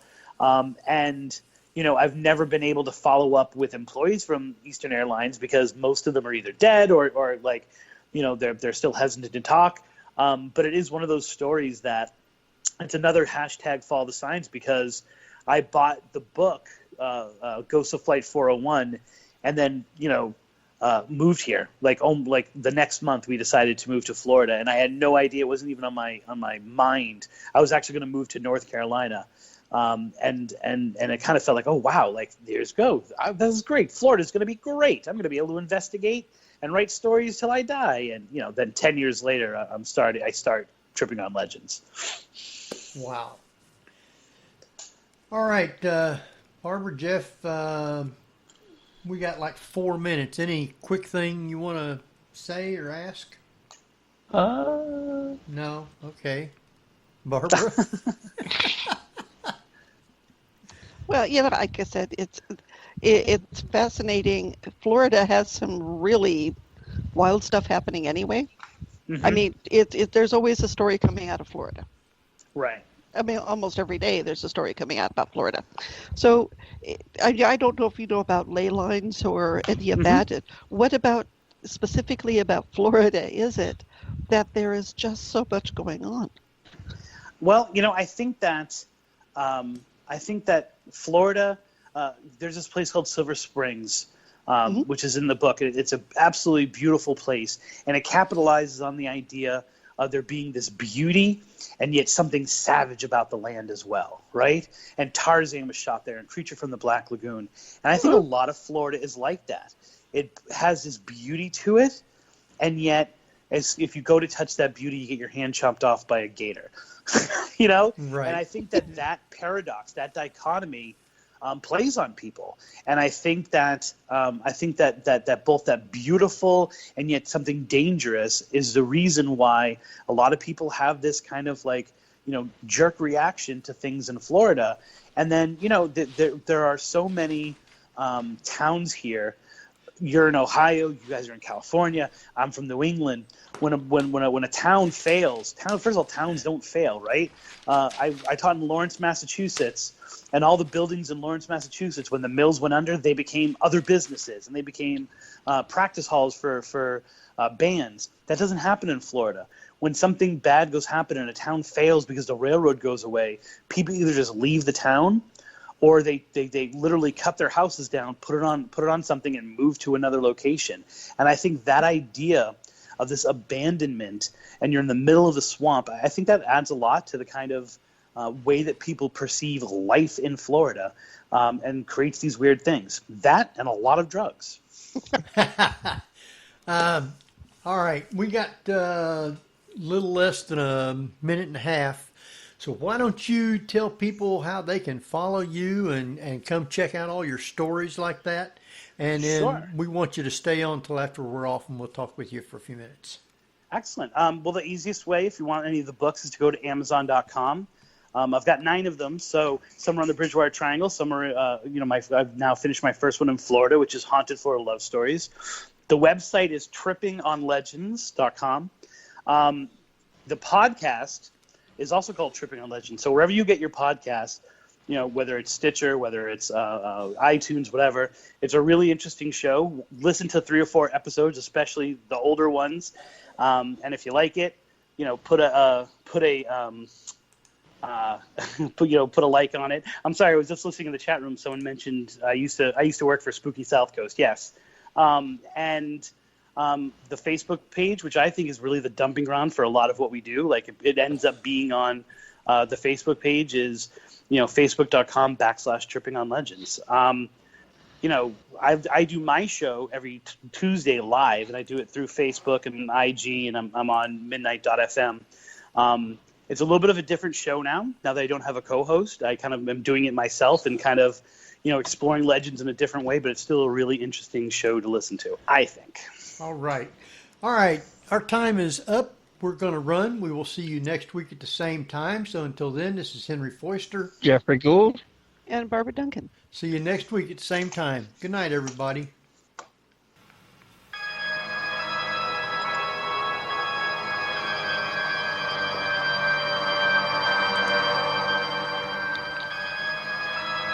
You've been listening to the Paranormal View on the ParaX Radio Network. Join us again next week at the same time for more of the Paranormal View.